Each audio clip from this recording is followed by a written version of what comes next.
दोस्तों इसे कहते हैं अमर प्रेम। बस माँ अब और नहीं, आप कब तक सहेंगी यह सब। 3 दिन से देख रहा हूँ पापा रात को देर से आते हैं, खाना नहीं खाते और सो जाते हैं, फिर भी आप कुछ नहीं खाती। आज तो हद ही कर दी, घर पर ही नहीं आए, कब तक चलेगा यह सब।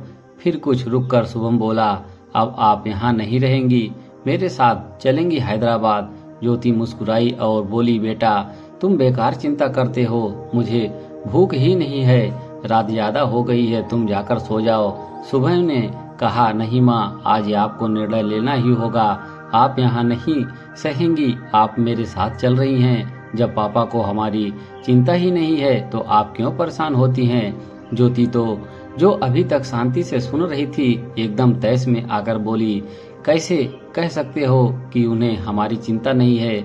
उन्हें हमारी चिंता नहीं होती तो आज हम इतने आराम से नहीं रहे होते। सोचा शोभा की पीएचडी की पढ़ाई, तुम्हारी हैदराबाद में कंपनी, सब उनके खून पसीने की कमाई का परिणाम है। वो दिन रात मेहनत करते हैं ताकि हम आराम से रह सके, और तुम वह गुस्से में भनभनाती अपने कमरे में चली गई। शीतल भी चली गई।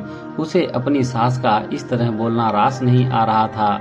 शुभम अपनी माँ को जानता था कि माँ का गुस्सा ज्यादा देर तक नहीं है। उसे मालूम है कि माँ के बारे में कुछ भी गलत नहीं सुन सकती। शुभम घर का बड़ा बेटा है, उसने माँ पापा के मधुर संबंधों को करीब से देखा है, मगर कुछ दिनों से उन दोनों के बीच एक दरार नजर आ रही थी जो बढ़ती जा रही थी। माँ का मन दुखाने का शुभम का कोई आशय नहीं था।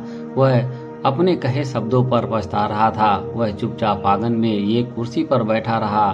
शोभा आकर बोली, भैया आप परेशान ना हो, इस समय माँ गुस्से में है, वे हमारी एक ना सुनेंगी। कुछ देर बाद उनका गुस्सा शांत होगा तो मैं उन्हें दूध गर्म करके पिला दूंगी। वैसे भी माँ रात को 1 या 2 रोटी खाती हैं, आप सो जाइए। उसने शोभा की ओर देखा। शुभम की आंखें नम थी और उसने बेचैनी के भाव थे। कुछ देर वह शोभा के हाथ थामे बैठा रहा, फिर अनमने मन से कमरे में चला गया। ज्योति को इतनी ठंड से पसीना आ रहा था, वह धम्म से पलंग पर बैठ गई। उसने कूलर पंखे सब चालू कर दिए, मगर आपको शांति नहीं मिली। सच है अब तन्नस में आग लगी हो तो सुख सुविधा के वाहरा उपकरण बेचैनी लगते हैं। वह उठी, अपनी अलमारी से अपनी डायरी और पेन निकाले और अपने मन की सारी भड़ास डायरी में उतार दी। मन कुछ शांत हुआ तो हाथ मुंह धोकर सोने का प्रयास करने लगी। शोभा सब देख रही थी। वह अपनी माँ के गले में बाहें डालकर सो गई। ज्योति ने उसे सिर पर हाथ फेरा और पूछा, भैया सो गया क्या।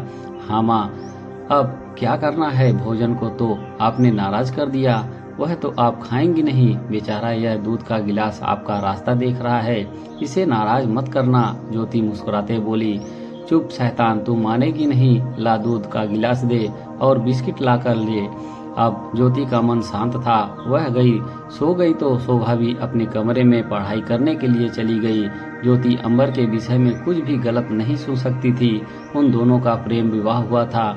दोनों कॉलेज में एक साथ में पढ़ते थे, एक दूसरे की भावनाओं को समझते थे। उनका प्रेम उथला नहीं, दिल की अतल गहराइयों में छिपा था। यह सही था कि अंबर के व्यवहार में आए परिवर्तन से वह हैरान थी। वह पास होकर भी पास नहीं होता, कारण ज्योति की समझ में नहीं आ रहा था। ज्योति को लग रहा था कि अंबर कुछ परेशान है। परेशानी क्या है वह समझ नहीं पा रही थी। उसने कई बार पूछा, मगर अंबर हंसकर टाल देता।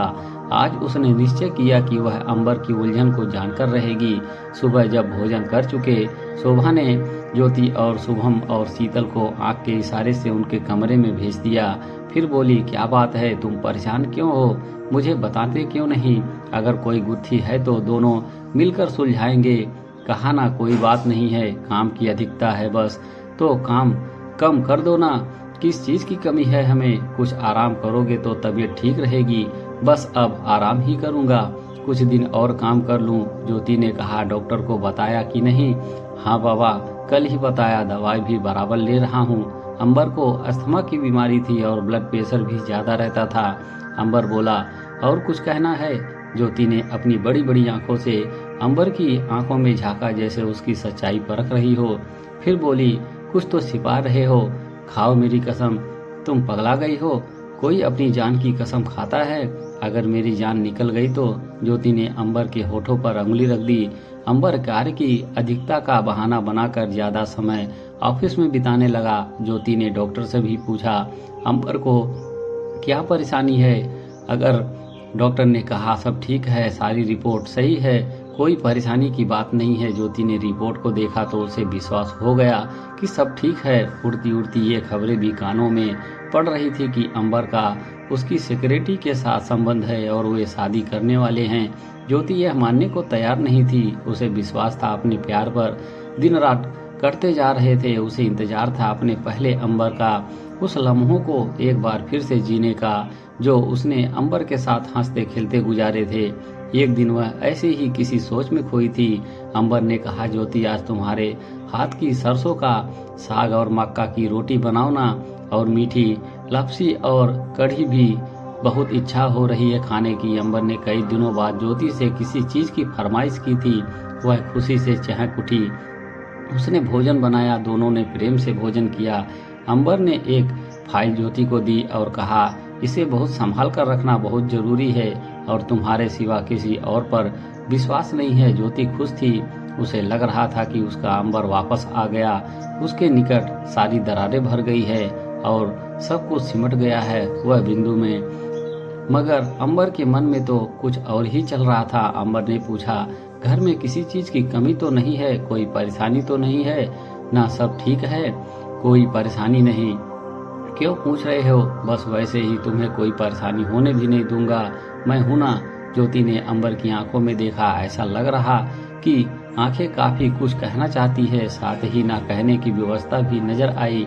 पहली बार ज्योति उन भाव को ठीक से पढ़ नहीं पाई, एकटक देखती रही उन्हें। अंबर ने नजरें नीची की और बोला, अच्छा अब जा रहा हूँ। ज्योति ने सोचा ऑफिस जा रहे हैं, मगर अंबर तो अपनी सेक्रेटरी के साथ फ्लाइट से अमेरिका चला गया। ज्योति को मालूम हुआ तो वह अवाक रह गई। उसे लगा अंबर गिर गया है, जमीन धंस गई है। वह समझ नहीं पा रही थी कि क्या करे। उसे लगा जीवन में कुछ बाकी नहीं रहा। वह उन यादों और ख्वाबों का क्या करेगी। वह बदहवास सी अपने कमरे में गई, अपनी डायरी लेकर आई और आंगन में बैठकर उसके पन्ने फाड़ फाड़ कर जलाने लगी।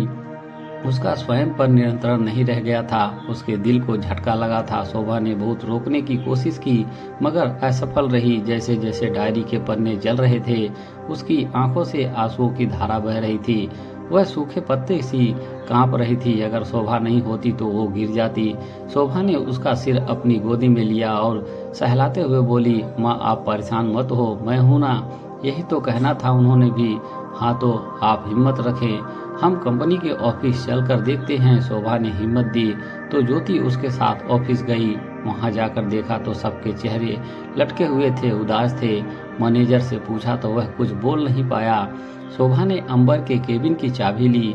वहां जाकर देखा टेबल पर ज्योति और अंबर की तस्वीर रखी थी। पूरे केबिन में सन्नाटा पसरा हुआ था। कंपनी के सारे लोग केबिन में आ गए। शोभा ने पूछा, क्या बात है, कोई बताता क्यों नहीं? पापा अमेरिका क्यों गए थे और सेक्रेटरी के साथ क्यों गई है? मैनेजर ने दबी आवाज में कहा, छोटी मालकिन साहब सबको छोड़कर गए हैं, शायद अब कभी नहीं। उनका वाक्य अधूरा रह गया। वह रोने लगा, फिर हिम्मत करके बोला, डॉक्टर का कहना है मालिक के पास अब ज्यादा समय नहीं है। सेक्रेटरी के रिश्तेदार डॉक्टर हैं, इसीलिए वो साथ में गई है। वे नहीं चाहते कि बड़ी मालकिन को उनकी बीमारी के बारे में पता चले। वे अपना सब कुछ बड़ी मालकिन के नाम कर गए हैं। हम सभी के जीवन यापन की भी पूरी व्यवस्था करके गए हैं। वे देव पुरुष हैं मैडम जी। शोभा ने कहा, अभी 2 दिन पहले तो डॉक्टर से पूछा था, सारी रिपोर्ट देखी थी मैडम जी। डॉक्टर साहब उनकी जिद के आगे विवश थे। आपको सही रिपोर्ट भी नहीं बताई थी। वे बड़ी मालकिन को जानते हैं। उनका कहना था कि अगर बड़ी मालकिन को बीमारी के बारे में मालूम हो जाएगा तो वो जीवन वे जी रही हैं वह भी नहीं जी पाएंगी। उन्हें हमेशा बड़ी मालकिन की चिंता रहती है। ज्योति को संभालना मुश्किल था। ना आंख में आंसू थे, ना कोई चेतना। कंपनी के लोगों की मदद से शोभा उन्हें घर ले आई। शुभम को शोभा ने कॉल कर दिया था, वह भी आ गया। ज्योति को डॉक्टर की दवा का असर नहीं हो रहा था। 2 दिन बाद अमेरिका से कॉल आया। अंबर नहीं रहे। शुभम और शोभा माँ के कमरे में गए, मगर वहाँ ज्योति भी नहीं थी, वह अंबर में विलीन हो गई थी। उनके हाथ में वो फाइल थी जिसमें अंबर अपना सब कुछ ज्योति के नाम कर गए थे। ज्योति ने भी अपना सब कुछ अंबर के नाम कर दिया। दोस्तों, इसे कहते हैं अमर प्रेम। ये कहानी आपको पसंद आई हो तो एक लाइक जरूर करें। धन्यवाद।